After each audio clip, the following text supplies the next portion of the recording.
Muy buenos días, mi nombre es Nancy Gabriela Díaz, les saludo desde Guatemala, les mandan cordiales y fraternos saludos desde la ciudad de La Estrella, la ciudad de Quetzaltenango. Soy abogada y notaria y tengo el privilegio de estar moderando la primera mesa de metodología de la investigación jurídica.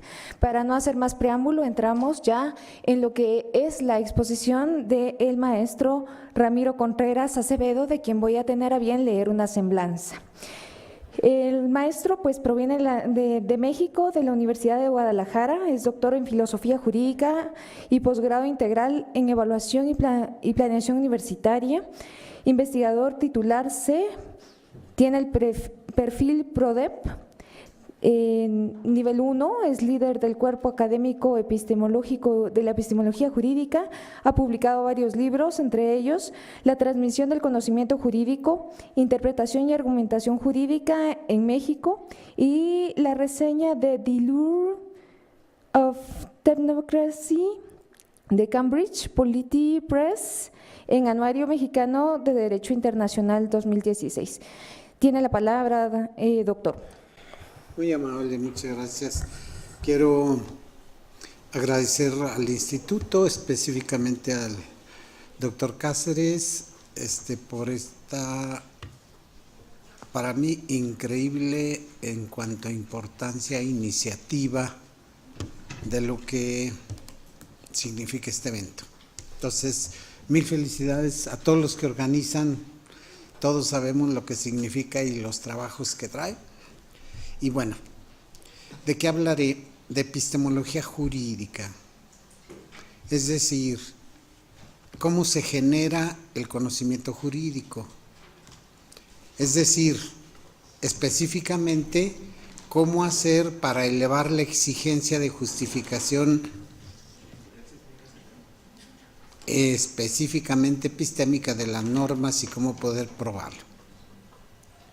El panorama que veo es que las tesis de los doctorandos tienen tres opciones: o describen o dicen algo sobre lo que otros ya dijeron que es la norma, analizan lo que realmente pasa con la norma. Déjeme ver si está.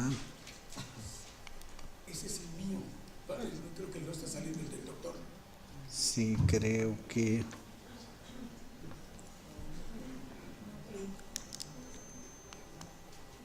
Así es. Estamos viendo. Ajá. Entonces, sobre lo que otros dicen, o bien analizar lo que realmente pasa con la norma en una sociedad dada, situada, o bien identificar los diferentes encuadres epistemológicos de donde es abordada la norma por una comunidad epistémica y sobre todo cómo ha sido abordada. De allí que el objeto de los minutos que me quedan es mostrar la importancia de lo que ya ha venido a llamarse como estado del arte en las investigaciones jurídicas, específicamente para aumentar las posibilidades de creación de nuevas metodologías al abordar temas jurídicos.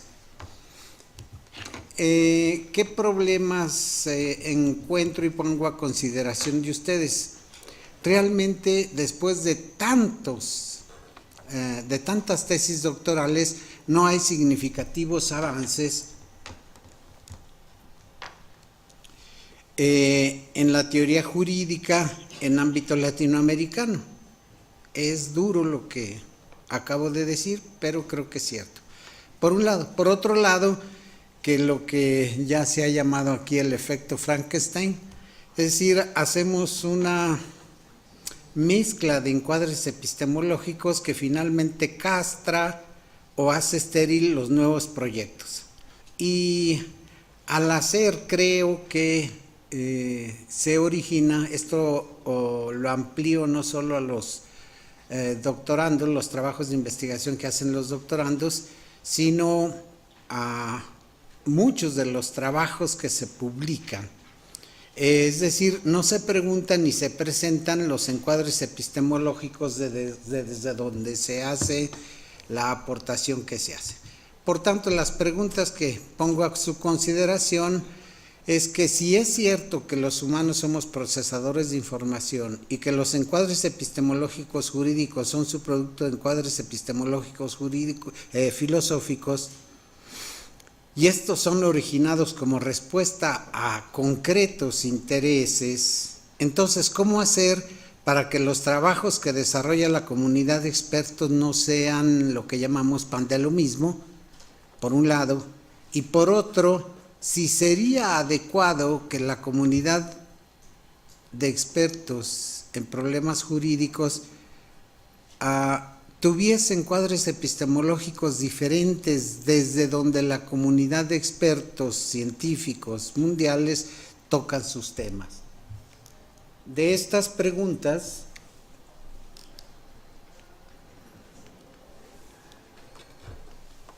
¿algo no funciona?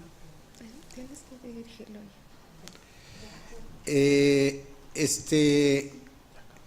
La problemática de generación de conocimiento que propongo a ustedes es de un encuadre epistemológico concreto, la naturalización del derecho, y específicamente si es una herramienta metodológica para aumentar la justificación epistémica de las investigaciones que realizan sobre todo los doctorandos.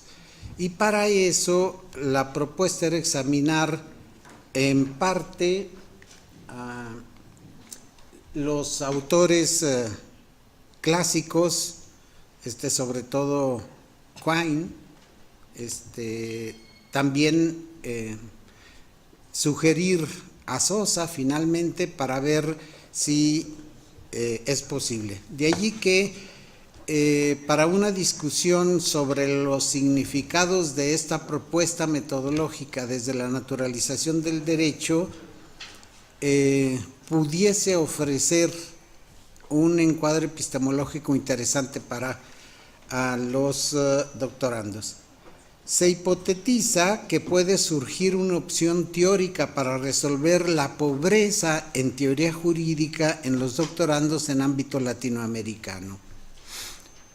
En ese sentido, la epistemología naturalizada propone una manera de justificar la creencia sin apelar a ningún tipo de argumento ontológico. Esto lo considero central. En general, las normas van a ser creencias y por tanto centrarse en elevar el encuadre epistémico, la exigencia epistémica de las creencias es parte central, y creo yo que eso se puede hacer con la naturalización del derecho como cuadro teórico. Les propongo, no voy a tratar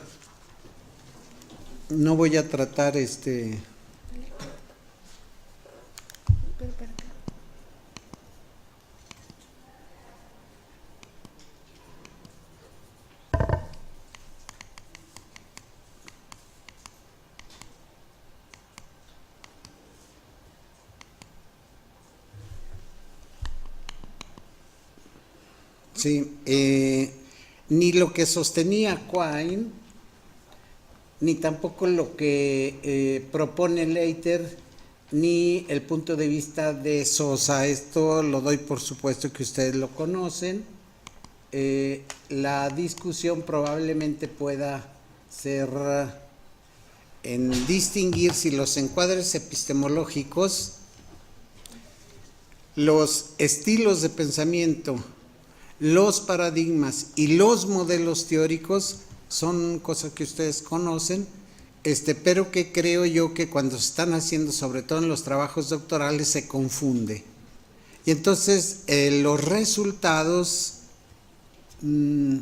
obligan a los doctorandos a que haya una pobreza teórica en sus trabajos y tengan un criterio muy pequeño de exigencia epistémica. En lo que pongo para consideración de ustedes es la pregunta sería cómo encontrar teorías o generar elementos teóricos jurídicos nuevos en los trabajos que hacen los alumnos de posgrado y quienes escriben temas jurídicos.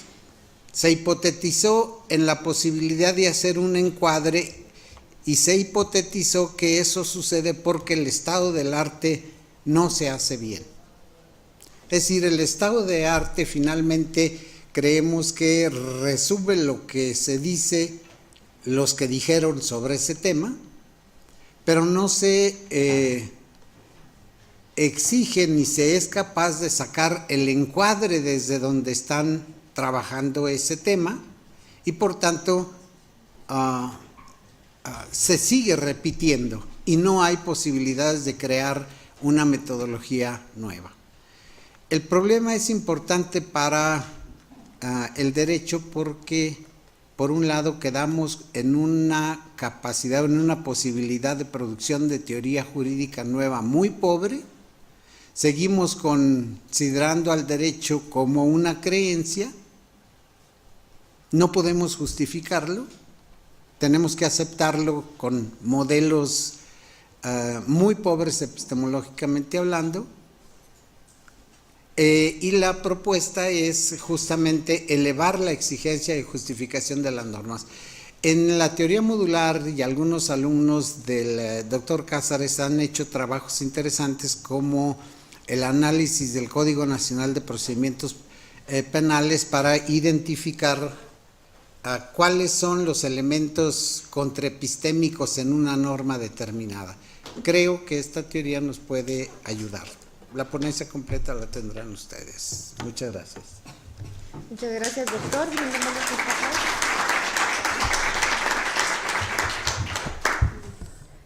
Muy bien, continuando con la siguiente ponencia, tengo a bien presentarles al doctor Juan Manuel Ávila Silva, pues él también es proveniente de acá de México, egresado de la Universidad de La Salle, doctor en Derecho y Globalización, ex becario del CONACYT, miembro de la Academia Mexicana de Derecho del Trabajo y de la Previsión Social, docente a nivel posgrado y tiene la licenciatura en Derecho con experiencia de más de 10 años. Es congresista nacional e internacional y también ha publicado varios artículos. Dejo con ustedes al doctor Juan Manuel Ávila. Sí, muchas gracias. Primero que nada, agradecer al doctor Cáceres y a su comité organizador por la amable invitación que tuvieron a hacernos. El día de hoy yo quiero plantear en esta mesa de metodología cómo la transdisciplinariedad puede influir en los estudios jurídicos que realizamos. Me gustaría iniciar mi participación con un breve ejercicio. Les pediría por favor que levanten la mano aquellas personas que han tenido oportunidad de realizar este tipo de investigación.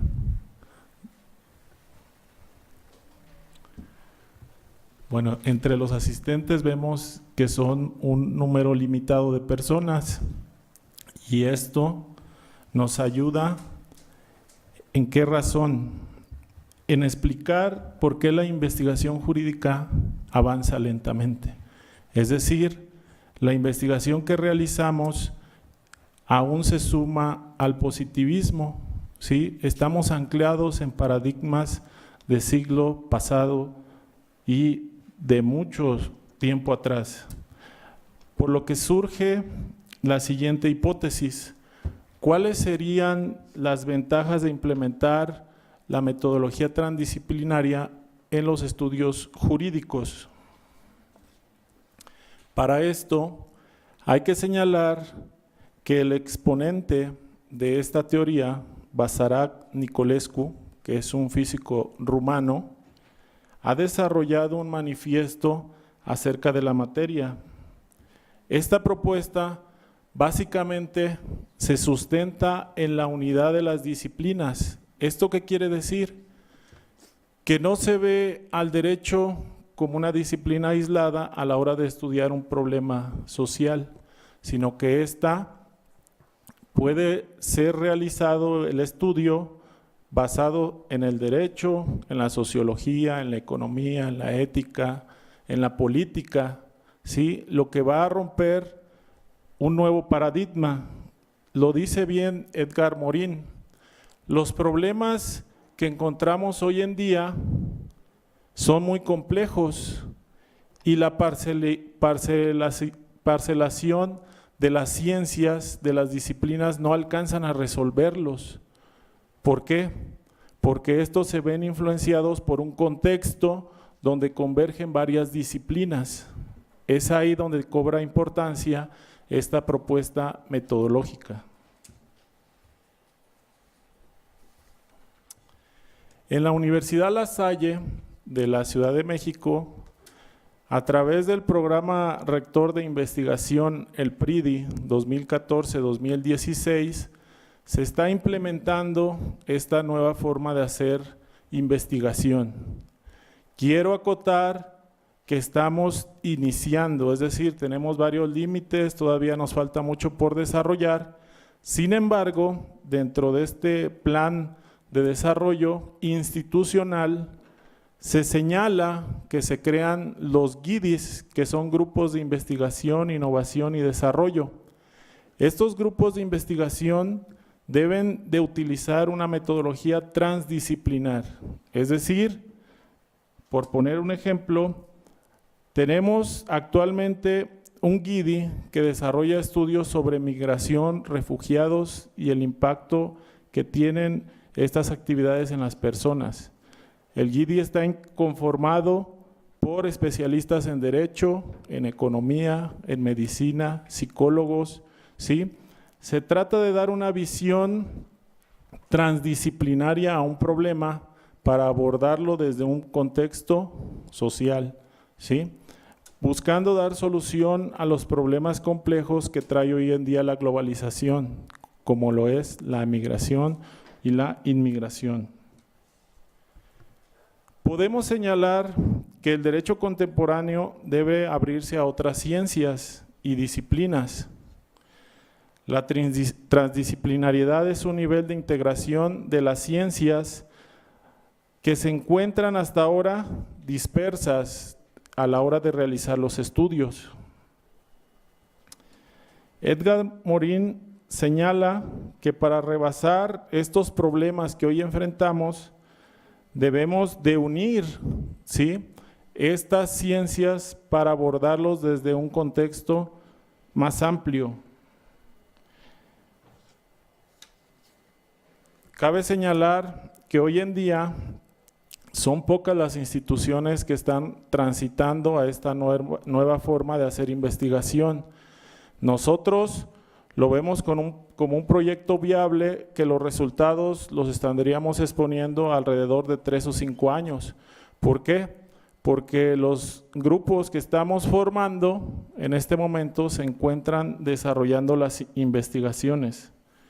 Quiero finalizar mi ponencia destacando que no por esta nueva propuesta debemos de hacer a un lado la especialización. Al contrario, considero que esta es útil porque viene a reforzar todos los conocimientos que se integran a través de esta unidad. Es decir, no por esto vamos a dejar de hacer investigación disciplinaria, sino que hay que tener en cuenta los diferentes enfoques para lograr y analizar si realmente desde una visión contextual y con la integración de varias disciplinas, los problemas sociales pueden ser resueltos de una mejor manera.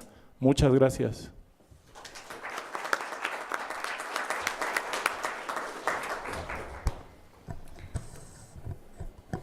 Tengo a bien presentarles a la doctora Natividad Bernal Lucas. Ella pues es de México. Es egresada de la Benemérita Universidad Autónoma de Puebla, es doctora en Derecho, maestra en Ciencias Penales y licenciada en Derecho por la UAP, ponente en varios estados de la República Mexicana, diplomados en Amparo y Derechos Humanos, docente en la materia de Teoría del Estado y Derechos Humanos en la Universidad Leonardo da Vinci. Dejo con ustedes a la doctora Natividad Bernal. Gracias. Buenos días.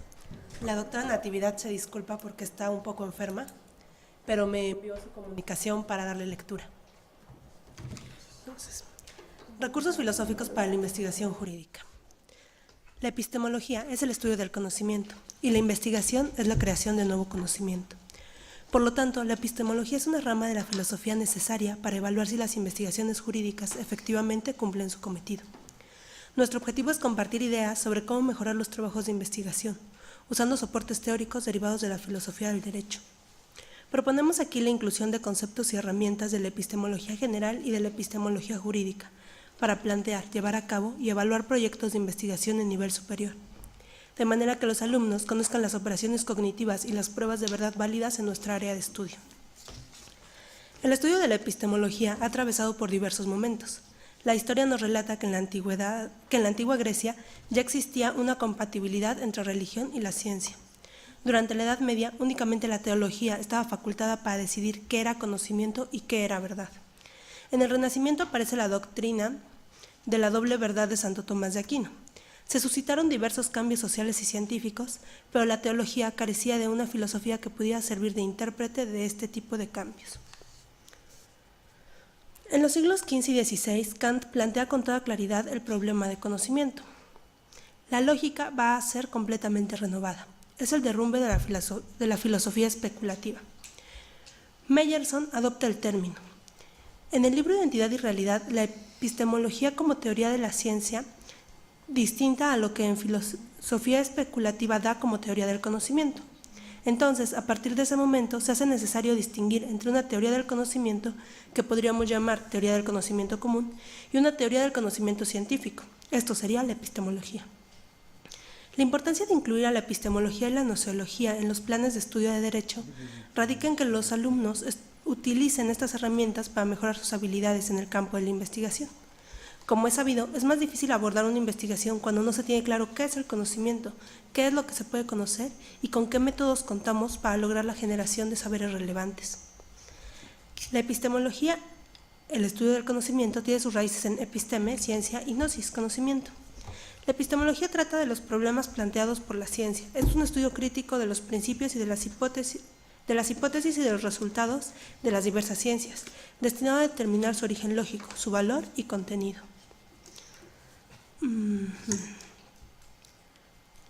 Entonces, los investigadores jurídicos necesitamos poder preguntarnos qué es el conocimiento antes de intentar generarlo.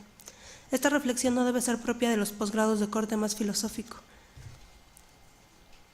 porque en ciencias sociales siempre nos enfrentaremos a visiones subjetivas que conviene distinguir de las construcciones sociales validadas filosóficamente.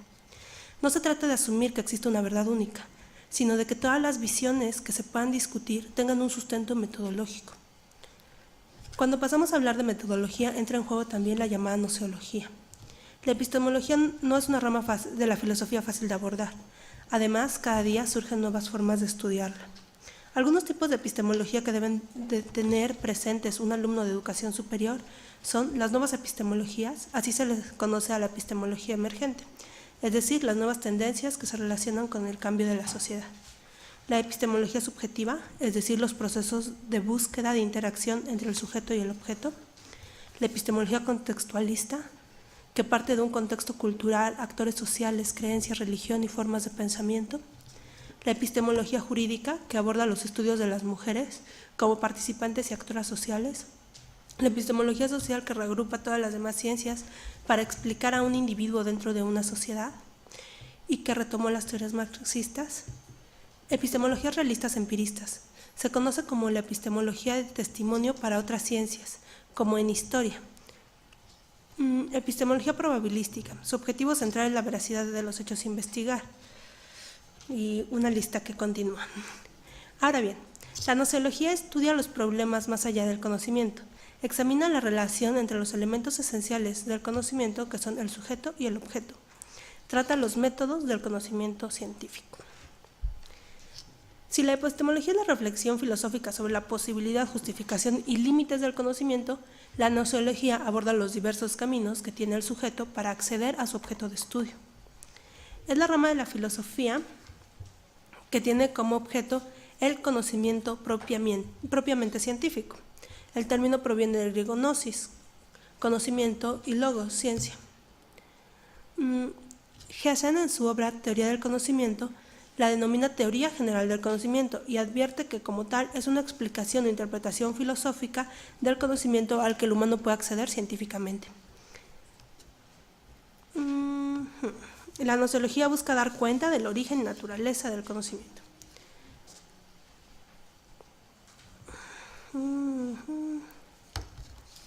El eje epistemológico. Un ejemplo de cómo se puede aplicar la epistemología en investigaciones de ciencias sociales es el llamado eje epistemológico, diferente de las estrategias metodológicas. Tello, en su artículo El objeto de estudio en ciencias sociales, analiza la problemática de la elección por parte de los investigadores al momento de definir un eje epistemológico en su investigación, pregunta o hipótesis. El referido autor menciona que por lo regular los investigadores utilizan uno u otro eje, y en algunos casos ambos, de modo simultáneo, al momento de diseñar su proyecto, sin considerar los diversos caminos que tomará la indagación si opta por utilizar una pregunta o una hipótesis. En este sentido, dice que el investigador debe tener presente que en el objeto de estudio se construye la columna vertebral del proyecto de investigación, y esa vertebralidad debe poseer un eje que la defina, pregunta o hipótesis. Del mismo modo, señala que esto atravesará todos los componentes del proyecto, motivo por el cual debe realizar una mayor reflexión al momento de decidirse por una u otra. Asimismo, considera que el enfoque teórico seleccionado se desprende de lo que él ha denominado posición epistémica del investigador, haciendo referencia a que el paradigma determinado en un proyecto de investigación no se define por las metodologías cualitativas o cuantitativas, porque, de ser así, se daría lo que él denomina la falacia epistemológica entre las metodologías y la posición epistémica. Esta falacia se produce cuando la metodología es tomada como paradigma, o sea, cuando se mencionan las estrategias metodológicas como paradigma cualitativo o paradigma cuantitativo, cuando en realidad no lo son. Un paradigma es el conjunto de prácticas y teorías que definen una disciplina científica en una época histórica dada, por lo que no podemos concebir que haya investigadores en el campo jurídico que desconozcan los paradigmas de nuestra disciplina. La falacia a la que nos referíamos antes se produce entonces cuando, desde lo metodológico, se intenta establecer un paradigma y no al revés. Uno u otro eje epistemológico inicial es válido para desarrollar cualquier investigación, pero una de las grandes dificultades que tiene la enseñanza de la metodología de la investigación en ciencias sociales tiene que ver con la transmisión técnico-organizativa de lo que es un diseño o proyecto de investigación. Tello menciona que el desarrollo de reflexiones de la epistemología en los últimos 30 años provocó el pasaje del método científico a los métodos científicos, produciendo un efecto sumativo, nuevas categorías y componentes en un diseño de investigación que generan confusión epistemológica en el uso de una pregunta o una hipótesis. Observamos que en algunos casos se utiliza casi como sinónimo. Para Hernández Samperi, las hipótesis son guías de la investigación. Un error común es la confusión entre la hipótesis como una conjetura a someter a prueba o la hipótesis como un presupuesto o punto de partida que orienta la investigación.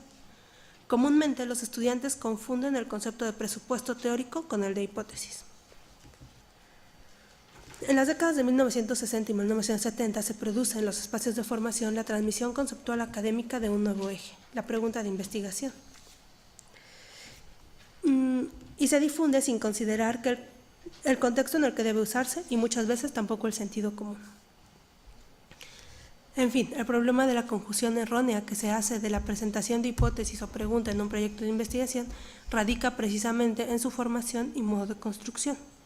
Una atiende a la lógica de la verificación, la hipótesis, y la otra a la lógica del descubrimiento, la pregunta. Por tanto, a veces se da una confusión conceptual a partir de las definiciones de estos ejes. La pregunta debe caracterizarse por contener todas aquellas cuestiones relacionadas con razones y motivos de los desequilibrios, rupturas, contradicciones, insatisfacciones y conflictos en que se involucra el sujeto cognoscente. Esto es, la pregunta de investigación es el desconocimiento de algún asunto de interés. Una investigación planteada en términos de pregunta no requiere mucho trabajo previo, más que el interés. En cambio, una investigación basada en la hipótesis requiere mucho estudio previo porque necesita conocer la situación que tendrá que refutar o aceptar. Así vemos que la metodología no es solo una metodología, sino una epistemetodología, dado que la metodología no es un componente aislado de las decisiones epistemológicas, sino que conforma una red de componentes que construyen el proyecto de investigación. La metodología se convierte en una epistemetodología en la medida en que está enhebrada a los otros componentes de la investigación. La lógica y la argumentación jurídica son en realidad pruebas de verdad, que nos sirven para unificar los conocimientos jurídicos. A la vez que enseñamos contenidos, debemos enseñar las estructuras epistémicas de las que se vale el derecho para generarlos. El derecho, a la vez, describe y construye realidades. La epistemología o nosología jurídica es también una reflexión filosófica sobre el derecho, que mira su fundamentación como ciencia mediante la conceptualización de sus ideas básicas, como la persona jurídica, el bien jurídico o el hecho jurídico. La filosofía del derecho no es ajena a la práctica del abogado. Debemos unificar la reflexión filosófica con la formación de profesionales más críticos, más éticos y mejor preparados para enfrentar cualquier reto profesional. Debemos cuestionar nuestro quehacer como investigadores desde la epistemología. Solo así podremos transmitir a los estudiantes herramientas de una ciencia social tan bella y certera como el derecho. Gracias.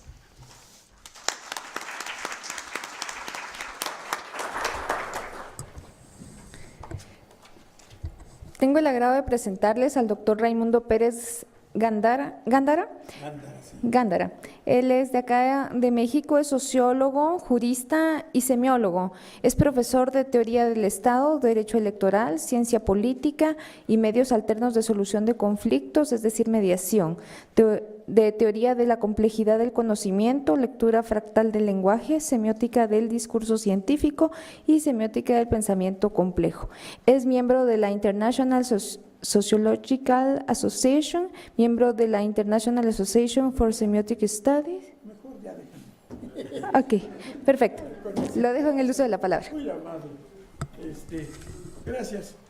Antes que nada, mi reconocimiento a Enrique Cáceres y su equipo, porque abordar con seriedad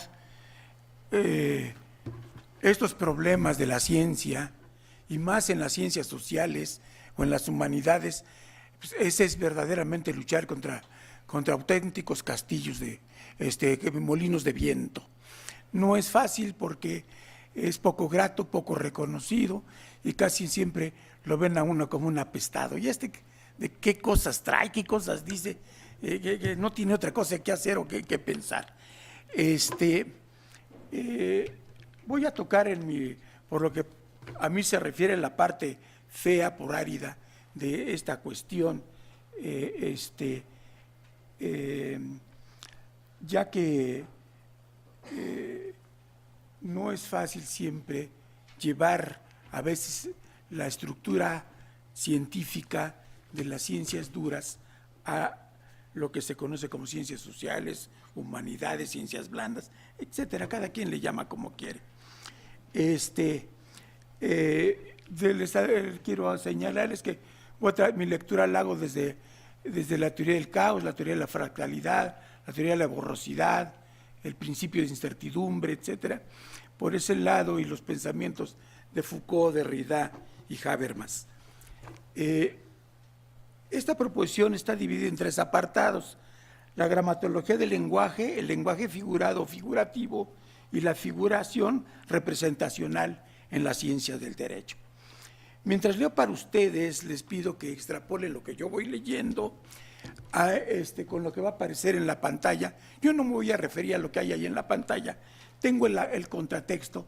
Esta es la crítica que yo hago a mi propia lectura desde el pensamiento de Charles Peirce, y lean lo que aparece en pantalla, lean lo que escuchen o lean, de decirlo semióticamente, lo que yo voy diciendo, porque ese es el ejercicio al que me quiero dedicar. Comenzamos. El enlace individual objetivo descriptivo constituye la unidad de conocimiento en la formulación del discurso del derecho.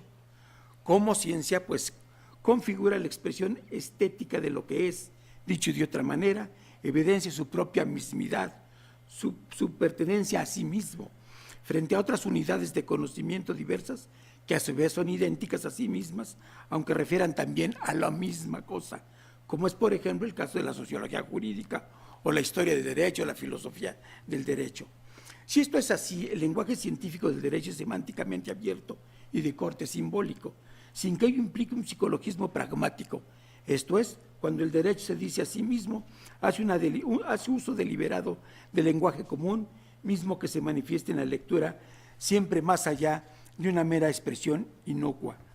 Por otra parte, es necesario dejar claro que no obstante ello, el continente del derecho tiene una poderosa carga de literalidad vis a vis su contenido. Así el lenguaje adquiere una lógica extensional de doble vía, signo-sentido, lo cual supone que puede ser aplicada a la realidad concreta de que se trate y al mismo tiempo que parte de esa realidad. Cabe aclarar que la disciplina del derecho, como al igual que todas las disciplinas científicas, no es una fórmula lineal entre las ideas y las cosas, sino, ¿me ayudas, compañero? Sino relaciones entre experiencia y realidad. Dicho con mayor amplitud, es una simbiosis entre el lenguaje y los actos humanos, en donde la acción comunicativa referencia a la denotación de ese lenguaje como forma de pensamiento, el cual permea la vida de lo social. El derecho, luego, es un lenguaje que crea un conjunto de juegos comunicacionales que tienen su base y origen en el mundo vital del que habla Habermas, esto es, en la cotidianidad del discurso social. En esta acción comunicativa donde se generan la contingencia, la convencionalidad y la creatividad, siguiendo el pensamiento de Rorty, es el lugar común donde los juegos del lenguaje adquieren significancias específicas para el discurso de la ciencia del derecho. En la ciencia del derecho los conceptos se entienden en función del uso de los signos o las palabras y su empleo real, es decir, su empleo eminentemente común, dicho de otra manera, en las formas de comunicación posible entre sujetos en situaciones similares. Ello reclama una atención informada de la manera de hablar de un grupo social en un lugar y en un tiempo determinados. Más aún requiere adentrarse en los giros del lenguaje particular y en ocasiones hasta coloquial, practicado por los hablantes individualmente considerados también, como pensaría Lévi-Strauss. Por ejemplo, los constituyentes del 17 vis a vis el poder revisor de la Constitución. El constituyente y su lenguaje está determinado por su tiempo y circunstancia, lo mismo que el del poder revisor. Cabe advertir que el problema está creciendo como consecuencia del boom de la comunicación en la Internet, pero a diferencia de las formas de comunicación antiguas, las cuales una vez que tomaban carta de naturalización se preservaban por un tiempo más o menos largo, ello no sucede en las formas comunicacionales de la posmodernidad, cuyo lenguaje cambia vertiginosamente. Gracias, compañero. Como puede colegirse de lo antes expuesto, la formulación del lenguaje del derecho no es un todo acabado, sino un ejercicio que tiene que revisarse constantemente. Ello no implica que desde el punto de vista técnico-pragmático no pueda construirse de ya una estructura lingüística que le dé el sustento técnico y científico desde el cual se parta para elaborar la ingeniería lingüística que de suyo ya se maneja en la producción del propio conocimiento. Hacer teoría de la praxis y praxis de la teoría es la estrategia para construir el pensum de esta disciplina. Desde la lectura jurídica, el lenguaje refiere al uso de cualquier tipo de signos donde cada juego del lenguaje supone una conducta determinada y determinable de quien juega, con lo discursal, diría el Wittgenstein de la segunda época. En ese tenor, el lenguaje interesa al derecho, pero no respecto a la descripción puramente estática de los elementos formales de su lenguaje, sino en cuanto a la acción creativa de su propio discurso, es decir, respecto a los actos de habla en los términos que a ello le da John Austin. Por lo que el discurso del derecho está inmerso y por lo tanto representado por sus propias instituciones comunicacionales, así como por las formas del habla general. Toda lengua formal o todo lenguaje formal de cualquier disciplina, el lenguaje se construye a través de un juego de hablas, el cual y desde el cual se crean las reglas comunes de la comunicación. Es así que dicho lenguaje produce su propia ingeniería comunicacional. Por otra parte, se requiere aclarar que las palabras como tales siempre son las mismas. Lo que cambia es el sentido que se les da como expresión específica, por lo que es absurdo pretender conocer en su totalidad el ámbito y los giros en que las palabras se les pueden dar en cualquier circunstancia que ello suceda.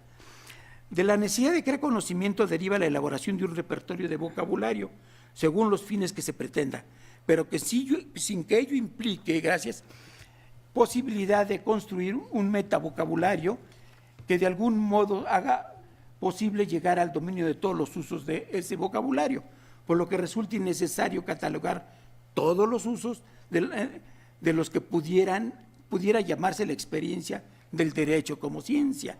Lo importante es indagar las condiciones de aplicabilidad de cada una de las variables de ese vocabulario, inclusive añadiendo condiciones de aplicabilidad diversas, remodelando así su espectro y sus alcances. Es aquí donde la investigación en la ciencia del derecho adquiere su razón de ser. El lenguaje es herramienta intelectual, por antonomasia, y con ella se construye el pensamiento científico del derecho. El lenguaje figurativo. Si esto es así, en la ciencia del derecho, el lenguaje figurativo o figurado es determinante en la construcción de la comunicación, toda vez que ello permite crear con las mismas palabras figuras o ideas distintas. El lenguaje figurado o figurativo hace posible construir figuras o ideas diversas con las mismas palabras. Ello implica que el ámbito de posibilidades del decir existe una forma formante en los términos de Payreson, a la que podría considerarse común o generalizada. Ese lenguaje necesariamente conduce a formulaciones comunicativas, coincidentes, extrañas, antagónicas y hasta excluyentes.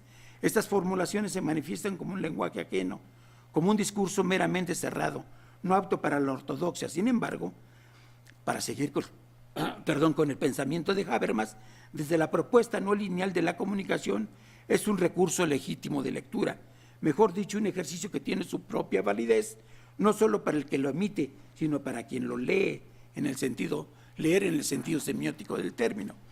En estas circunstancias, lo fundamental es que se dé al lenguaje figurado carta de naturalización, a los usos que de él se haga en él y a los usos que de él se haga en el derecho. El ejercicio de la imaginaria jurídica depende necesariamente de la asociación que se realiza con lo que se entiende como lenguaje ordinario. Así, el lenguaje figurativo es la alteridad, de doble vía y en ambos sentidos del decir en la elaboración de la ciencia del derecho. Este ejercicio de ver el pensamiento, tanto del que interpreta como el que es interpretado, esta es su riqueza, pues de suyo, como cualquier otro lenguaje, siguiendo a Popper, va más allá de la palabra y su valor lexical para ser acto de comunicación, sin más restricciones que su propio oficio comunicacional.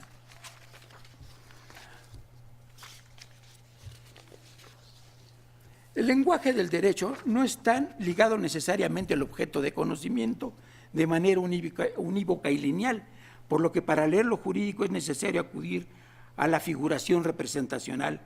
Para decirlo en los términos de Foucault, un lenguaje solo se lee mediante otro lenguaje. La figuración representacional es una formulación en que se percibe lo que se dice y aún lo que se dice, aún lo que no se dice de manera expresa. Percepción y sentido son la doble vía de la figuración representacional. Su vinculación es la ambigüedad, y esto es así porque el pensamiento, más aún el sentir de un individuo, sobrepasa a toda representación única, total, definitiva, incontrovertible, tanto para quien dice como para quien escucha. Finalmente, desde esta perspectiva, todo esto es posible colegir que el lenguaje figurativo y representacional, en el sentido de Heidegger, como en otros ámbitos del acontecer humano, también puede ser aplicada a la construcción del conocimiento científico del derecho. Los elementos de universidad y analogía construyen el continente en el cual se da el suceso de la figuración representacional. El primero se desarrolla como orden lógico donde toda la clase de lenguaje se lee desde sus propiedades específicas. El segundo se da en el mundo de los objetos sin importar su heterogeneidad. Dicho de otra manera, el primero pertenece a la estructura compleja de la figuración, el segundo refiere a la estructura concreta de la representación. Es todo. Agradezco su atención.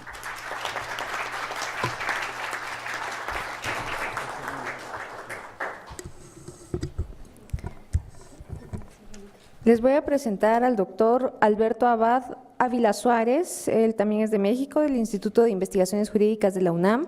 Es investigador asociado C, de tiempo completo a contrato y coordinador del área de Sociología del Derecho del Instituto de Investigaciones Jurídicas de la UNAM, profesor de Epistemología Jurídica en la Maestría de Derecho en la Facultad de Derecho de la UNAM. Asimismo, en el Sistema Nacional de Investigadores, el CONACYT lo reconoce con el nivel número 1 y la UNAM con el estímulo PRI-DB.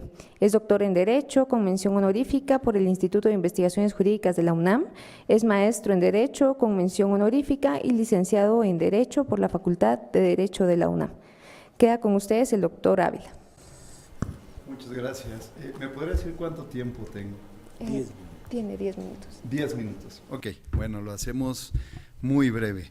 Bien, el título de mi presentación es Sociología Jurídica para Juristas y quiero iniciar la misma explicando esta frase que de repente podría sonar a una tautología, pero que resulta muy importante para quienes nos dedicamos a la sociología, poder distinguir qué tipo de sociología hacemos y qué tipo de sociología podemos hacer nosotros los abogados.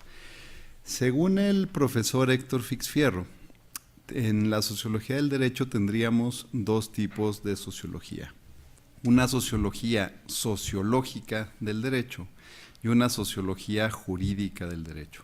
La sociología sociológica del derecho, lo que la definiría o lo que la conceptualizaría de mejor manera, sería pensar en problemas propios de la sociología que tienen relación con el mundo del derecho aplicando herramientas sociológicas. Mientras que en el mundo de la sociología jurídica del derecho estamos hablando de problemas propios del derecho o que tienen un valor epistémico jurídico importante y que son abordados a través de la ayuda de herramientas metodológicas sociológicas o un poco más amplio dentro de las ciencias sociales. Esta distinción es importante porque mientras que una sociología jurídica del derecho va a abordar problemas que tienen que ver con los problemas que los juristas enfrentamos todos los días, una sociología sociológica del derecho tendrá que ver más con problemas que la sociología ha planteado desde sus mismos paradigmas que los que tienen como punto de partida en el derecho. Bien, partiendo de esto, entonces tendríamos que pensar o tendríamos que visualizar quienes nos dedicamos básicamente al derecho que el mundo al que tenemos que aspirar epistemológicamente y metodológicamente es a este mundo de sociología jurídica del derecho. Los abogados, la posibilidad que tenemos de aportar algún tipo de conocimiento dentro de la sociología va a ser dentro de este mundo de la sociología jurídica. Y debemos tenerlo muy claro porque comúnmente nos encontramos que los estudiantes y que en general los abogados en nuestra práctica nos alejamos de las herramientas de las ciencias sociales porque tenemos miedo a no poderlas utilizar de la forma en la que se utilizan por este tipo de científicos. Debemos de perder ese miedo y debemos pensar que en realidad lo que tenemos que hacer es utilizarlas en tanto nos puedan ser útiles, nos puedan servir para resolver problemas que hemos planteado desde el derecho y que desde el derecho no hemos podido conseguir respuestas que nos resulten más eficaces para contestar las preguntas que nos planteamos. Bien, ahora, ¿de dónde viene? Y esto me parece que es de lo más importante que tenemos que reflexionar si queremos hacer algo de teoría sociológica que tenga que ver con sociología jurídica. ¿De dónde viene esta gran separación que hemos hecho de ciencias sociales y derecho, y de dónde viene esta idea de que el derecho pudo en algún momento tener un valor epistémico suficiente como para prescindir de la utilidad que nos dan las ciencias sociales. La respuesta que puedo dar de una manera muy breve es que viene del momento en el que se construye el paradigma formalista del derecho, entendido este paradigma formalista del derecho como el nacimiento de la idea de que el derecho se origina de fuentes formales.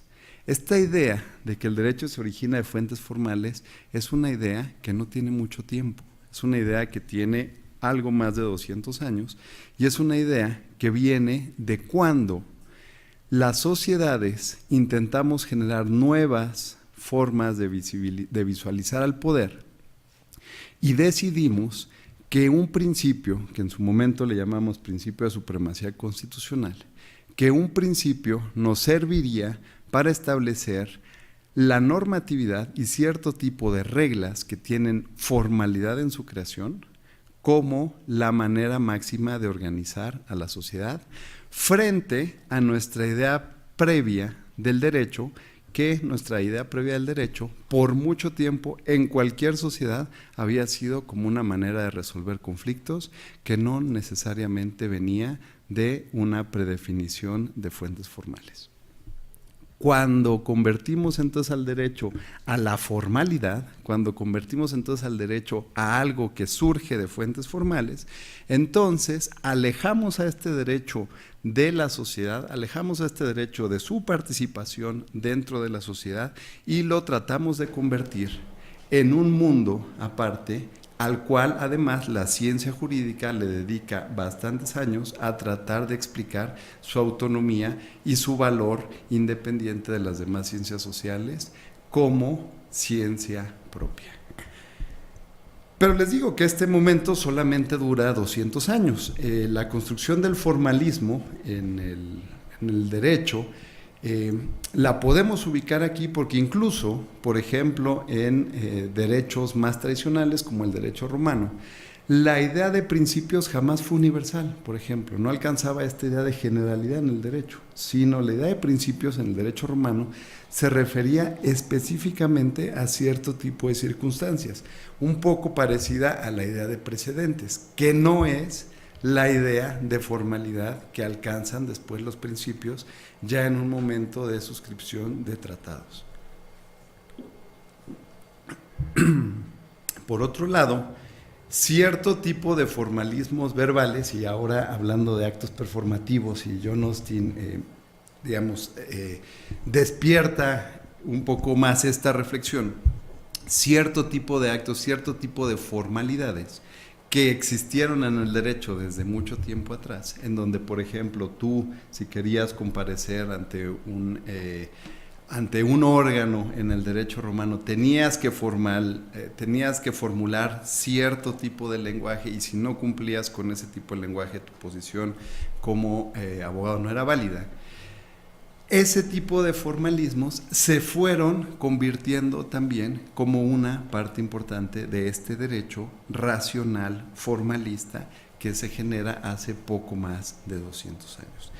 Creo que un autor que puede y que nos explica muy bien cómo se da este fenómeno formalista del derecho sigue siendo Carl Schmitt, sigue siendo alguien que nos explica que el derecho tiene esta parte de formalidad muy dura junto con una parte de poder muy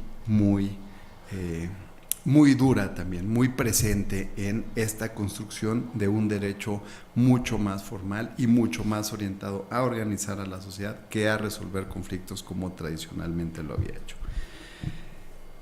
Este momento de configuración formalista del derecho no dura mucho. Hablábamos de 200 años.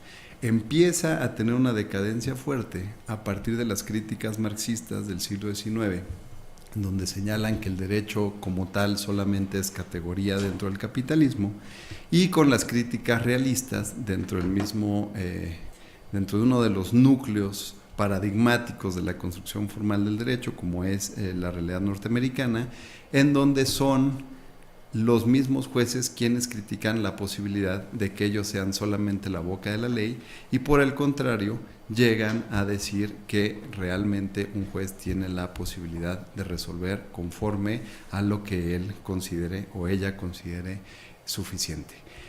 En el caso de los realistas, incluso sin que ningún realista lo haya dicho en ningún momento, se hace la broma de que un juez decide conforme a lo que desayunó esa mañana, ¿no?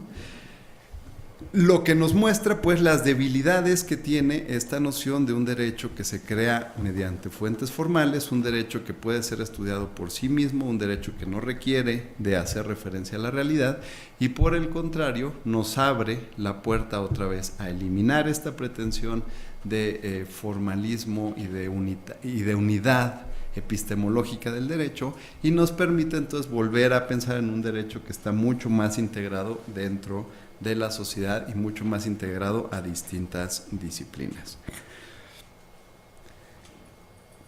Si no tenemos claro entonces que las críticas que tienen ya mucho tiempo, si las críticas marxistas y las críticas realistas terminaron con esta idea de que podemos construir un paradigma del derecho que es independiente a las demás ciencias sociales, no vamos a poder realizar investigación jurídica útil.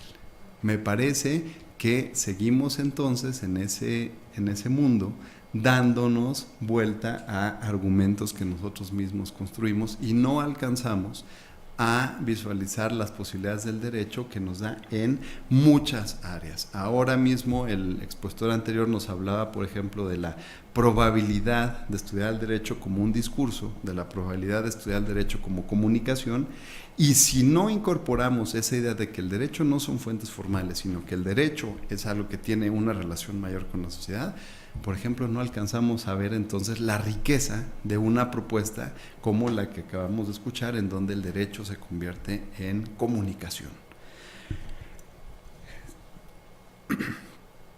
A partir de estas críticas, a partir de la respuesta que da el mismo positivismo, en donde el positivismo incorpora esta idea de derecho dentro de la sociedad, a mí me genera muchos conflictos cuando escucho que hablamos de formalismo y de positivismo como la misma cosa. Creo que debemos tener muy claro que el positivismo es incluso ya una respuesta muy crítica al formalismo y que el positivismo incorpora muchas herramientas que tienen que ver de relación ya con el derecho en la sociedad y que no es ese momento formalista previo, pero el mismo positivismo y el momento posterior a estas críticas marxistas y realistas nos dejan un espacio que hemos entendido dentro de la sociología del derecho como lo que llamamos derecho y sociedad, como lo que llamamos Law and Society.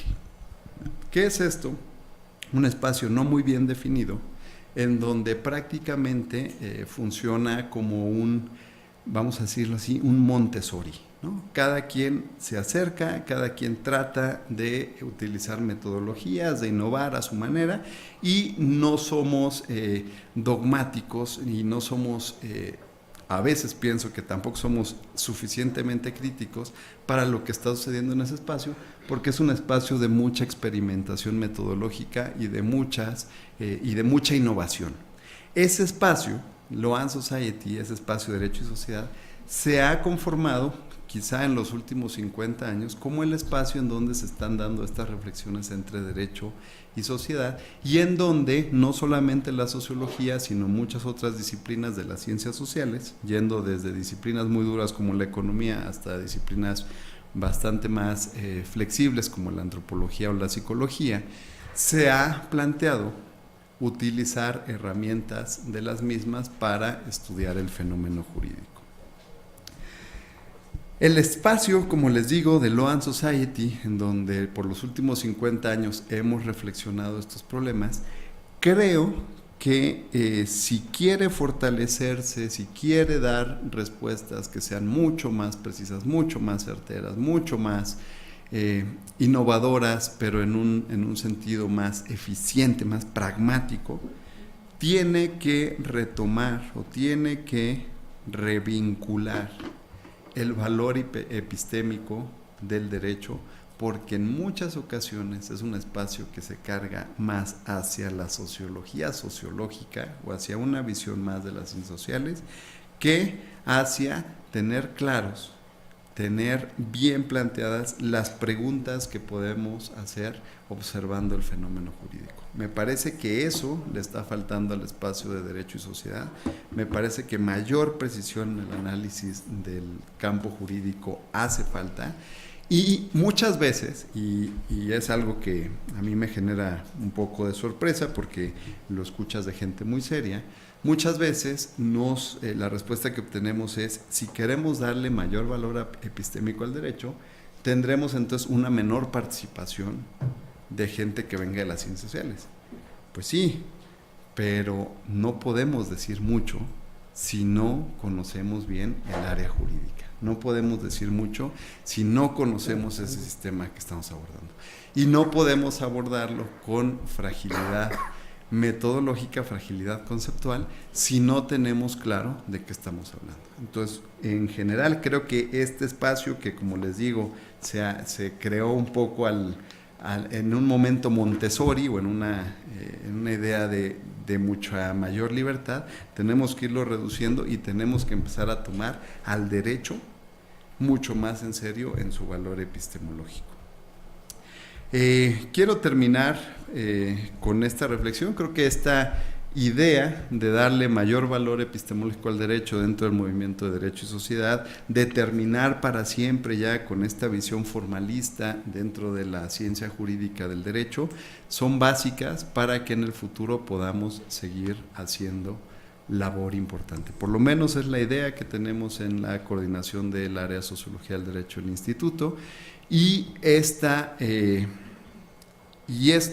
pues es como nuestro norte, es nuestra guía de hacia dónde son los trabajos que tenemos que realizar y los trabajos en donde podemos aportar algo importante, siempre y cuando tengamos claro pues la necesidad de darle valor epistémico al derecho que tiene, terminar con el formalismo que por mucho tiempo dominó la ciencia jurídica y utilizar en la medida de lo que nos sea posible y de lo que nos sea más útil las herramientas de las ciencias sociales que pueden ayudarnos a responder preguntas que tienen un valor eminentemente jurídico.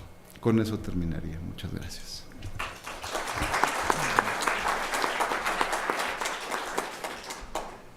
Sí, nuestra coordinadora de mesa es la maestra Nancy Gabriela Díaz de Paz.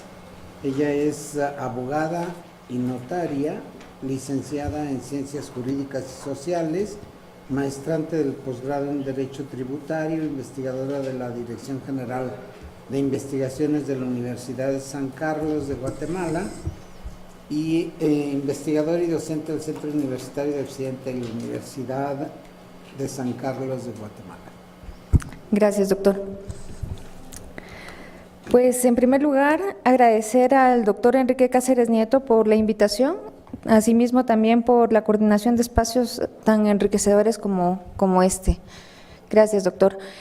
Quiero presentarles un trabajo que realizamos en el Centro Universitario de Occidente, específicamente en el área de investigaciones. El área de investigaciones de nosotros pues es un área pequeña, pero esto fue apoyado a través de la Dirección de Investigaciones General de la Universidad de San Carlos de la ciudad capital de Guatemala.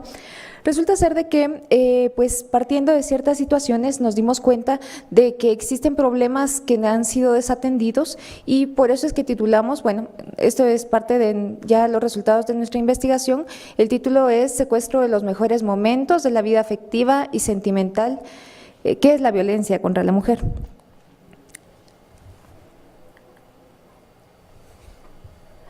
Bueno, quisiera iniciar leyendo parte de lo que pues una de las personas que participó dentro de la investigación, que es el doctor Juan Francisco González Zacarías, escribió y dice así: en la violencia contra la mujer, el panorama es diametralmente opuesto a la sublimidad de las emociones positivas. Fluye como agresión física, psicológica, moral y estructural, detiene el desarrollo armónico de la personalidad, deja un rastro profundo de miedo, silencio e impunidad. La violencia fluye como antítesis de la felicidad en todos los sistemas: persona, familia, grupo, organización, sociedad y Estado.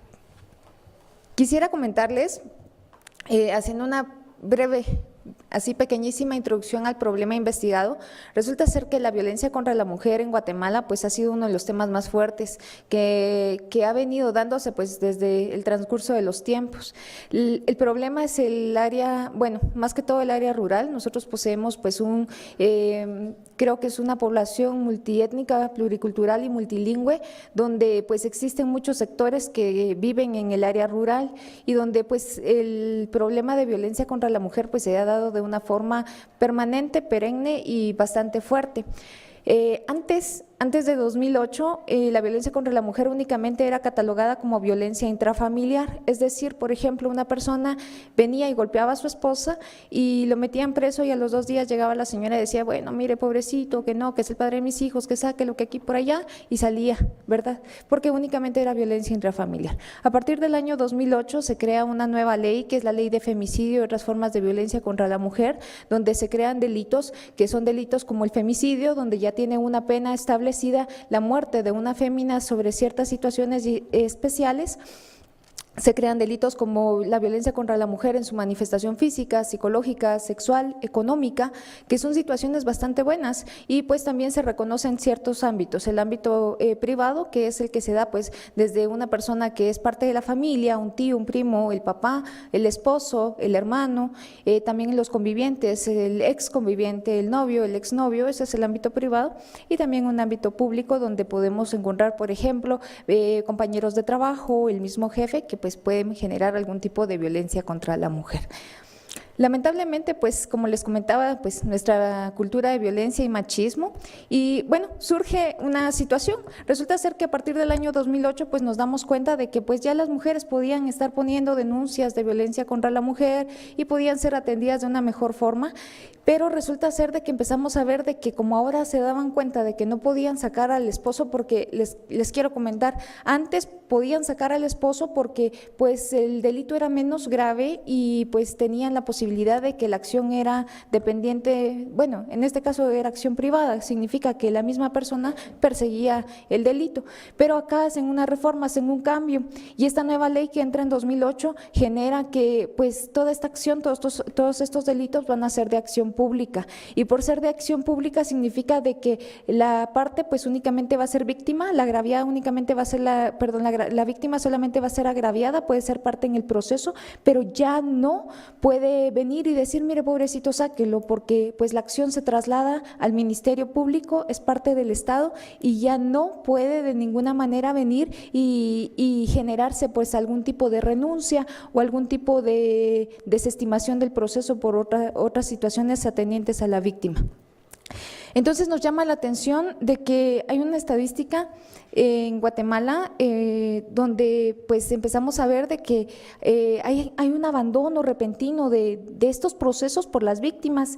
Entonces nos damos cuenta de una cantidad bárbara de abandono, y entonces se nos ocurre y empezamos con un equipo multidisciplinario, que era pues algo a que hacía referencia el doctor Juan Manuel Ávila. Pues nosotros en un equipo multidisciplinario con una psicóloga clínica y que también tiene la maestría por ahí en psicología clínica, y pues una persona que es especialista en todo lo que es estadística, pues hacemos una investigación a la cual titulamos Abandono de las víctimas de violencia contra la mujer de los procesos penales. Iniciamos con algunas situaciones metodológicas rápidas para llegar a los resultados, que son los que me interesan presentarles. Iniciamos con una pregunta: ¿cuáles son las principales causas o motivos por los que las víctimas de violencia contra la mujer abandonan los procesos penales? Y resulta ser que por el tipo de metodología utilizada, pues empezamos con la operativización de objetivos. Operativizamos nuestros objetivos específicos 1, 2 y 3. Los más importantes pues son el 1 y 2. A través del método inductivo siempre utilizamos ciertos instrumentos y técnicas que eran propias, ¿verdad? Lo que nos dejó mucho esta investigación fue en relación a que para poder alcanzar estos objetivos, pues utilizamos nuestras entrevistas a través de grupos focales, las cuales fueron muy buenas. Les quiero comentar cuáles son los dos objetivos específicos que pues nosotros consideramos que tienen mayor relevancia, que es clasificar en categorías las causas del abandono de los procesos penales por parte de las víctimas de violencia contra la mujer y determinar las formas en las que los procesos penales concluyen en manera distinta a la normal. Para que usted me entienda esto, porque pues estamos en otro país, la situación es esta: cuando crean la nueva ley en 2008, vienen y le generan un montón de situaciones en contra al victimario. ¿Qué quiere decir? Pues nosotros tenemos allá muchas fórmulas desjudicializadoras, un criterio de oportunidad, algunas situaciones en pro, pero resulta ser de que a partir de esta ley las personas que son pues victimarios de este tipo de situaciones o sindicados por delitos de violencia contra la mujer o femicidio, pues no tienen ninguna ventaja, no pueden recibir criterios de oportunidad, no pueden tener ninguna medida desjudicializadora. Esa pues se suponía que era una situación muy buena por el mismo círculo de violencia al que estaba pues inmerso o en el que está inmerso una víctima. Bueno, usamos criterios de inclusión y exclusión, únicamente se los quiero comentar. Los criterios de exclusión únicamente fue la situación de habla, ¿verdad? Porque allá tenemos más de 24 idiomas, entonces por ahí era una situación bastante terrible, esa situación en que teníamos la situación de tener 24 traductores distintos era un poco difícil, ¿verdad? Únicamente les quiero hacer mención de que entre el año 2010 y 2015 se presentaron alrededor de 266.925 denuncias relacionadas a violencia contra la mujer. ¿Quiere saber qué es lo terrible? Que lamentablemente nosotros pretendimos, le voy a regresar acá donde dice Quetzaltenango, usted puede ver en la quinta línea, Quetzaltenango es el área donde desarrollamos nosotros la investigación y pues dentro de estas pues teníamos alrededor de 20,000 denuncias que eran presentadas en Quetzaltenango. El mayor lugar pues fue en Guatemala, donde se presentaron el mayor número de denuncias de violencia contra la mujer. Nosotros pretendimos estudiar el 10% de esta totalidad de universo, pues nuestra muestra era el 10%, sin embargo y lamentablemente por el tipo de situaciones que traen aparejadas este tipo de procesos, pues fue bien difícil poder llegar a esa cantidad. Teníamos más o menos 1,600 víctimas que habíamos contactado y el problema es que únicamente llegamos a 3 grupos focales de 20 personas, porque las personas pues no quieren hablar, no quieren, o sea, estas mujeres tienen ya graves problemas. Quisiera comentarles que se hizo una estadística y únicamente el 2% de las denuncias presentadas termina en sentencias condenatorias. Presentándoles rápido los resultados, las causas del abandono pues son sociales, jurídicas y psicológicas. Quiero hablarles de las jurídicas brevemente: la tardanza en el proceso, la impunidad, el desconocimiento e ignorancia de la ley y algo muy importante que se da en Guatemala, el chantaje jurídico, es decir, esa posición privilegiada mediante las cuales pues hay amistad, compadrazgo u otro tipo de situaciones que vienen y perjudican a la víctima. Quiero finalizar únicamente con las causas psicológicas porque creo que son bastante interesantes. Estas son las siguientes. Resulta ser de que encontramos dentro de las causas psicológicas que existen víctimas que siguen viviendo con el victimario y encontramos víctimas que ya no siguen viviendo con el victimario.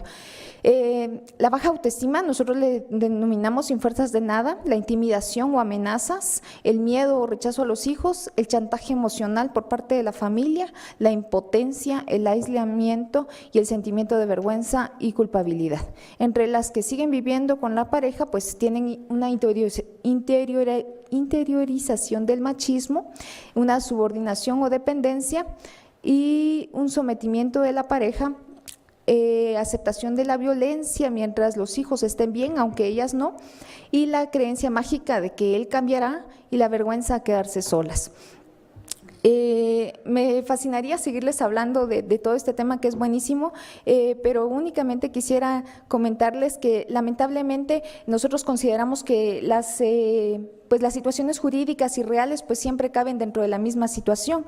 El problema es que no es así. Las formas en que concluyen los procesos deberían ser un sobreseimiento, una clausura provisional, una sentencia absolutoria, un procedimiento abreviado, pero en realidad es por coacción del victimario, por adoptar el machismo, por amenazas, por una pensión alimenticia.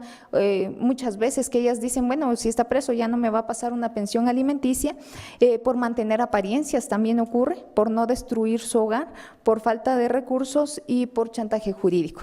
Bueno, ya me pasé del tiempo, entonces les agradezco mucho.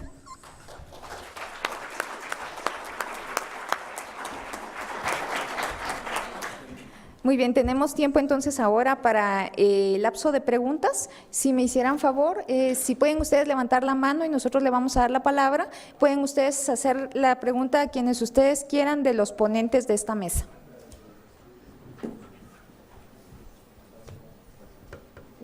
Hay una allá atrás. ¿Allá atrás? ¿Dónde está? No. Aquí hay una. Al final, allá. Okay. Muy buenos días, doctor Juan Manuel Ávila y resto de los integrantes. Los saludo con mucho gusto. Soy el maestro en Juicios Orales y Sistema Penal Acusatorio César Ulises Soto Bresfelder. Soy abogado corporativo, postulante, litigante en Derecho Empresarial y en materia penal, también académico, profesor e investigador. Los saludo con mucho gusto y sobre todo reconocer el esfuerzo conjunto que está realizando en este caso el Instituto de Investigaciones Jurídicas de la UNAM, como cada uno de los que están presentes.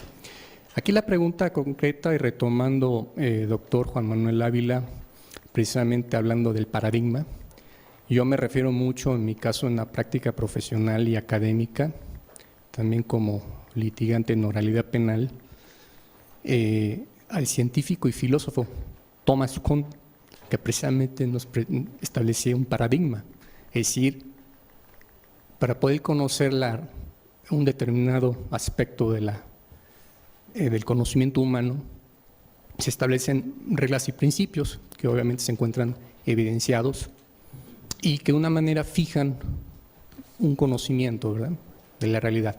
Ahora bien, esto precisamente tiene una vital importancia en el ámbito del derecho, sobre todo en el ámbito del derecho procesal, pero yo lo aplico en el ámbito del proceso penal acusatorio y adversarial porque precisamente, hablando de estos temas de la metodología de la investigación jurídica, yo precisamente para cuando se me plantean los casos penalmente relevantes, partimos de la concepción de una idea para poder establecer la estrategia de defensa penal.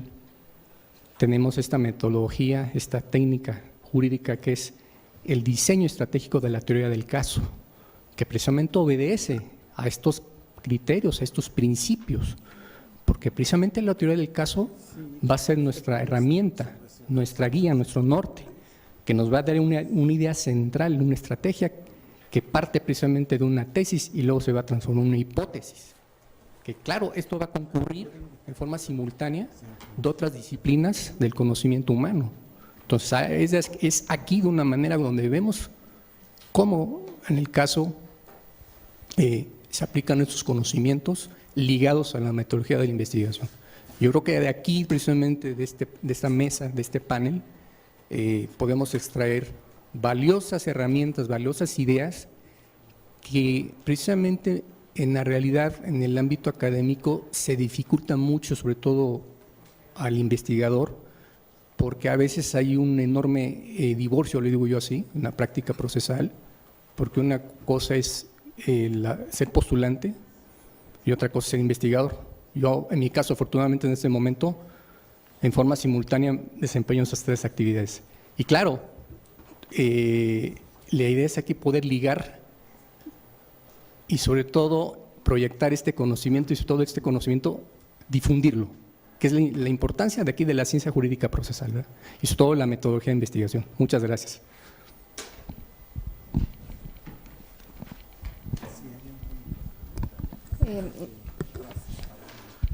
No sé si alguien tiene otra pregunta. Únicamente antes de darle la participación al doctor José, únicamente suplicarles la concreción en relación a sus preguntas, ¿verdad? Para poder utilizar el tiempo mejor, ¿verdad? Sí, gracias, Ignacio Camey, de la mal denominada República de Guatemala. Y lo digo porque está denominada en idioma náhuatl. Y no es porque náhuatl no sea hermoso, sino es porque nosotros tenemos más de 20 idiomas originarios y los ilustres pensadores criollos le ponen Guatemala. Bueno, quiero referirme principalmente a la postura del doctor Raimundo Pérez, porque precisamente estamos desarrollando en Guatemala un proceso de reivindicación identitaria y cultural a partir de los saberes de las poblaciones originarias. Y esto también ha llegado ya al derecho, principalmente por las aperturas de las autoridades, que una de ellas está presente hoy acá, que es el doctor Carlos Calderón, que ha buscado cómo incorporar esa sabiduría ancestral. Y es precisamente desde el derecho leído a partir del arte, como lo propuso primero como un estado de arte el maestro Ramiro, y después como discurso, porque efectivamente en el lenguaje figurado es en donde las culturas originarias tienen encriptada la sabiduría más importante en todos los ámbitos de conocimiento. Y entonces esa es una posibilidad muy factible de poder leer el derecho desde el discurso y poder transformarlo en acciones que transformen la sociedad, pero fundamentalmente que integren el contexto, que el maestro Alberto Suárez se refería a la época en que efectivamente el derecho se alejó del contexto porque se empezó a teorizar a partir de las oficinas y del formalismo radical, alejándolo de su verdadera razón de ser. Entonces, maestro Raimundo Pérez, desde el discurso, ¿es posible desde ese lenguaje figurativo también integrar a su venia la sabiduría de los pueblos originarios, considerando que precisamente lo simbólico es lo que representa lo más importante de su pensamiento?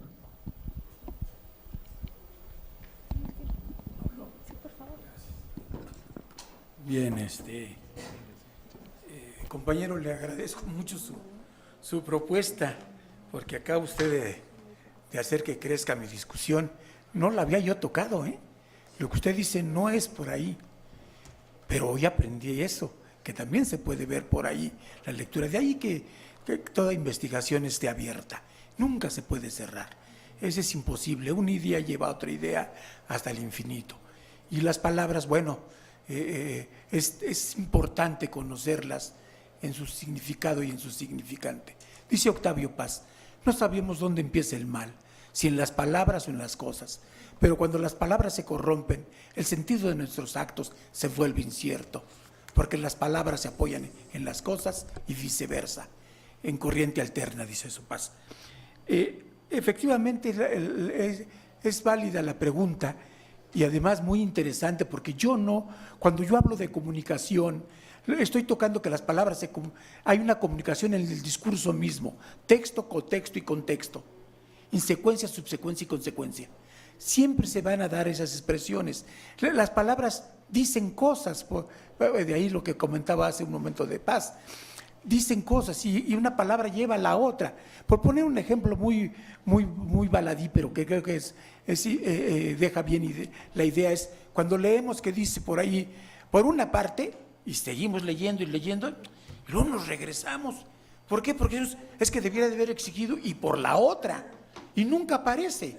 Entonces, esa es la cuestión, de que el discurso científico obliga a ese tipo de construcciones, no solo semánticas, sino desde otro tipo de lectura, como es la cuestión sígnica. Y lo que nos permite ello es lo que Derrida llama la différence, ¿sí? Cómo una palabra sigue siendo constante en un discurso a pesar de que ya no lo estamos escuchando. Nosotros seguimos leyendo y hay un concepto, hay una categoría que sigue permeando el discurso sin que se repita. Sin embargo, hay algo que nos dice que ahí está y que es obvio que esa centralidad, lo que le llamamos el núcleo del discurso, sigue presente. Y eso pues, es muy importante en el derecho, porque regularmente termina la gente hablando de no sé qué. Y dicen, bueno, a ver, espérame un momento. Eso no pasa en las ciencias duras. Yo trabajo aquí en el Centro de Ciencias de la Complejidad y cuando discuto, que regularmente van matemáticos, físicos y eso, que rara vez va gente de las ciencias sociales y de humanidades. Pero el rigor eso es tan importante. Y el primer rigor es, pues, ¿qué dice tu título, el título de tu tesis o el título de tu trabajo? Esos son los extremos, no puedes ir más, pero es que es tan importante. Pues sí, pero eso no es. Bien, entonces, sí es muy valioso eso que acabas tú de proponer, lo voy a tomar en cuenta porque sería digno de escribir un ensayo, a lo mejor lo hacemos a la limón, escribimos un ensayo conjunto sobre ese punto que me parece muy importante y que yo en esta parte árida de mi discurso lo dejé fuera. Gracias. Gracias. La siguiente pregunta, por favor. Después tenemos otra acá. Buenas tardes, soy la maestra Reina Pineda, mi área de investigación es finanzas públicas y participo actualmente en la evaluación de programas que destinan recursos para la atención de la mujer en una gran cantidad de variantes. Justo entré cuando está la ponente que hablaba del caso de Guatemala y me encantaría escuchar sus opiniones de todo el presidium en torno a qué hacemos cuando la víctima no quiere ser ayudada o cuando la víctima a sí misma no se considera como tal.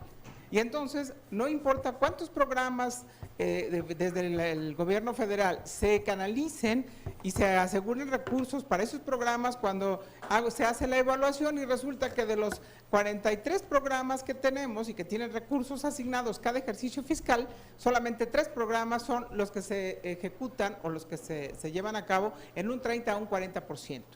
¿Sí? ¿Cuál es ese impacto o cómo podemos nosotros ponderar el que la víctima no quiera ser ayudada o no se conciba a sí misma como víctima?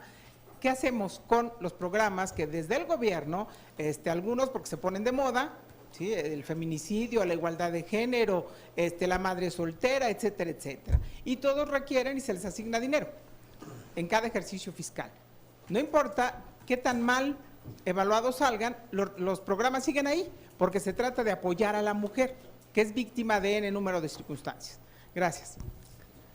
Gracias, voy a tomar la palabra yo. Resulta ser de que pues una de las situaciones en las que nos dimos cuenta es de que del 98% de estos casos que no llegan a una sentencia condenatoria pues son porque las víctimas han abandonado los procesos penales. Por eso teníamos dos variantes, una de las víctimas que continúan con el esposo y pues la otra que ya no continúa. El problema de las víctimas que continúan con el esposo es de que ellas se asimilan o ensimisman el machismo y ellas mismas dicen, no hombre, es que si me pega es porque me quiere, es que lo que pasa es de que porque me pone atención es el momento en el que él me pone atención es el momento en que me grita, entonces yo quiero su atención y por eso es que yo permito que todo esto pase. Resulta ser de que hay muchas personas que pues también lo ven a través de creencias religiosas y por ejemplo, había una de las víctimas que decía, no, es que el Señor lo va a cambiar y yo por eso estoy asistiendo a la iglesia y con todo respeto lo digo y hago mías las palabras que ella decía, Dios lo va a cambiar y al final de cuentas él va a ser distinta. Por eso nosotros dentro de una de las partes que trabajamos teníamos ahí la creencia mágica de que él cambiará. Bajo esa perspectiva es un poco difícil, ¿verdad? Es un poco difícil porque pues así como su país tiene ciertos proyectos, pues en Guatemala se crearon un montón de unidades que también ayudan a las víctimas. Entonces, por ejemplo, usted llega al Ministerio Público y mira una unidad donde le dan un abogado gratis para que le asista a todo el proceso, le dan psicólogo gratis para que le asista en todo el proceso. Hay un montón de asociaciones civiles que le asisten a las víctimas en todo el proceso. El problema es que muchas víctimas pues no creen ser víctimas víctimas y no creen que están viviendo esa violencia. Una de las propuestas que se daba es a través de la difusión de información, que creo que es la única forma, pero lamentablemente pues nuestra cultura pues también nos hace esta situación, ¿verdad? Nosotros creo que tenemos, bueno, en Guatemala una cultura muy machista, y lo peor es que no son los hombres la que la promueven, sino que son las mismas mujeres en su casa, en su hogar, en el seno de su hogar, que están promoviendo el machismo. Cuando muchas veces dicen, no hombre, déjale que ya no, que tu papá no toque el café, tú hácelo. No, por ejemplo, no, tú te toca lavar los trastos, te toca lavar la ropa. Esta situación de no repartir las tareas de forma equitativa, inclusive es una forma de venir y generar más machismo en las familias. No sé si alguien, porque pues la pregunta estaba dirigida a toda la mesa, ¿alguien quiere agregar algo más? ¿No? Bueno, entonces vamos con la siguiente pregunta. Muchas gracias. Gracias. Mi pregunta es para el doctor Alberto Suárez Ávila. Me pareció muy interesante su ponencia, doctor. Bueno, quisiera contextualizar brevemente para poder, digamos, todos estar en la misma frecuencia.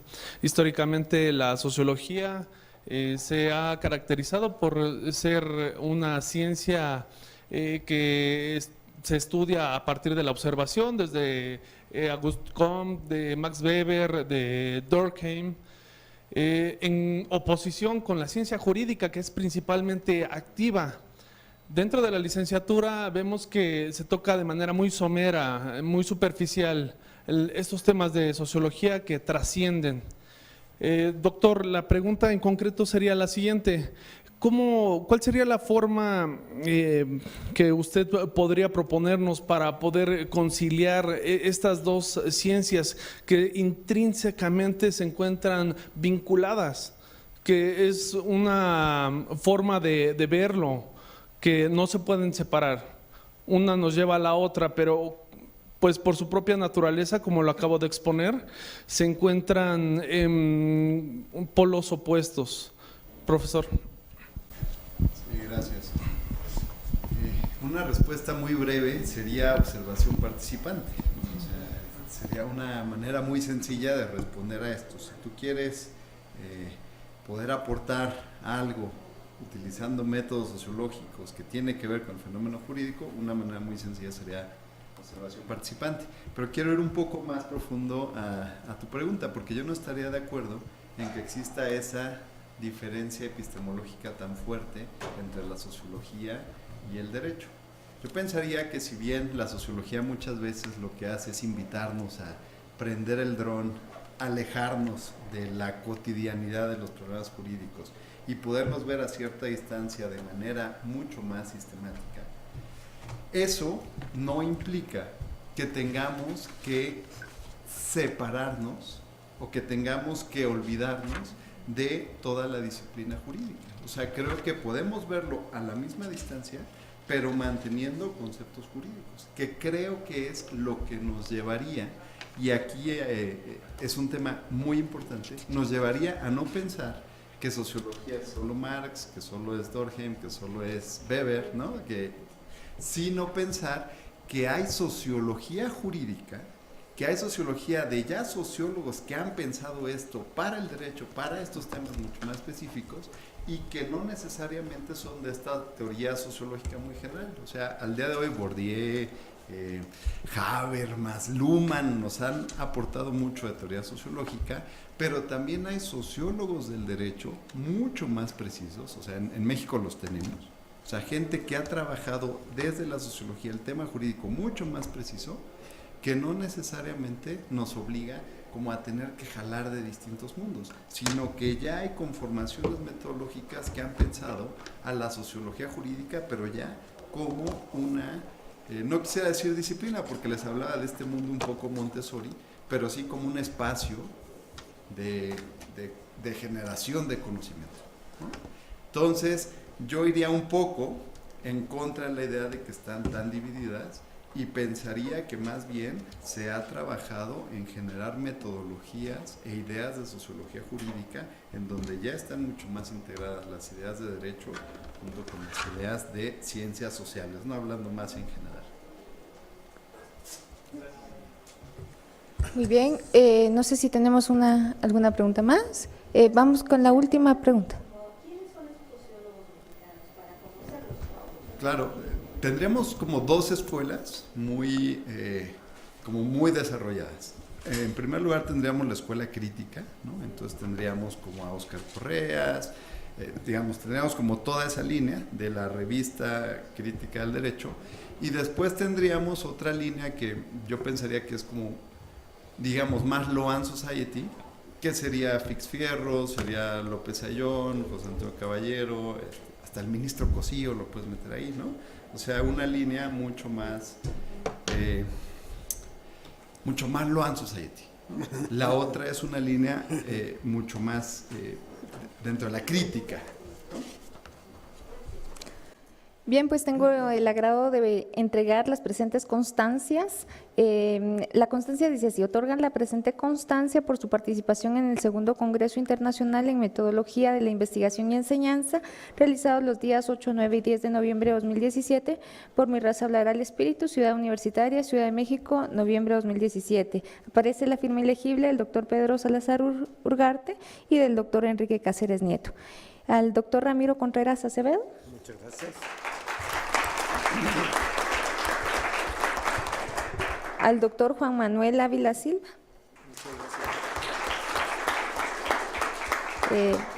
Para que me hagan favor de hacerle llegar a la doctora Natividad Bernal Lucas.